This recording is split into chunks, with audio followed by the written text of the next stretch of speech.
from your Weather Authority, Chief Meteorologist Wayne Hart.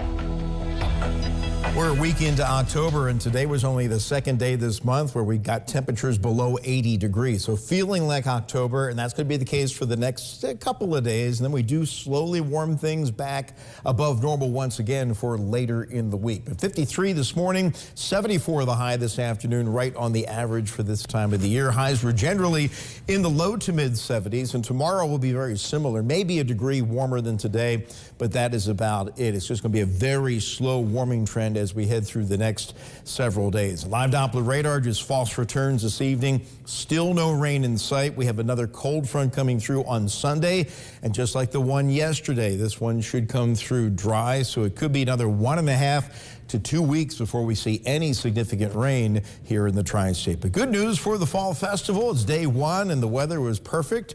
It looked great, it felt great, and there's the day playing out as we focus in on West Franklin Street there. And as the sun went down, temperatures cooled quickly.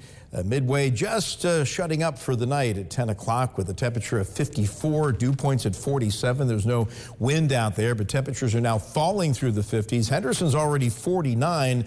Owensboro's at 58. We're going to wind up in the mid-40s overnight, one of the chillier nights we've had so far this season. And compared to last night at this time, temperatures running anywhere from 9 to 17 degrees cooler than we were at 10 o'clock on Sunday evening. So all quiet here in the immediate Tri-State area, and that's going to be the case all week long. All eyes are on Milton, which intensified to a Category 5 hurricane rapidly today, and it was up to 180 mile per hour winds earlier this evening, making it the 5th strongest hurricane in terms of lowest pressure on record for the Atlantic Basin. Now, the latest update came in. It's down to 165, but still a Category 5 hurricane, expected to maintain Category 5 status here for another day. But as it heads towards central Florida, this is the latest track from the Hurricane Center just coming down. It looks like landfall will be in the Tampa area sometime later Wednesday evening, and you can see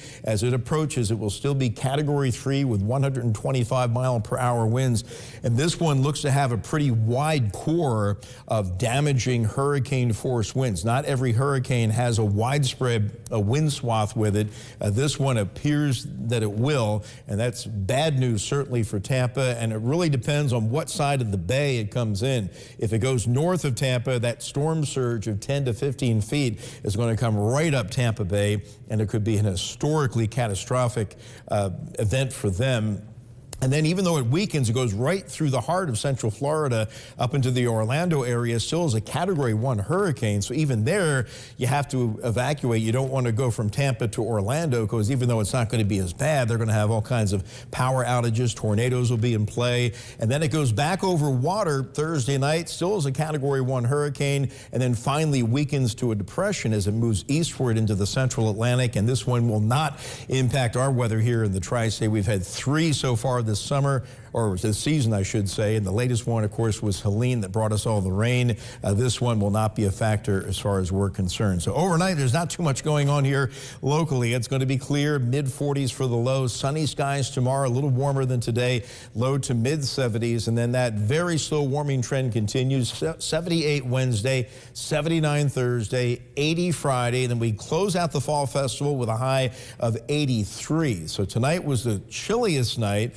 Saturday night will be the warmest night. It'll be the warmest day also. And then that cold front comes through dry on Sunday. It'll get a little windy. Temperatures still topping 80 degrees, but behind that front, it looks like the coolest air of the season so far will move in Monday of next week with a high of only 68 degrees. Well, as I mentioned,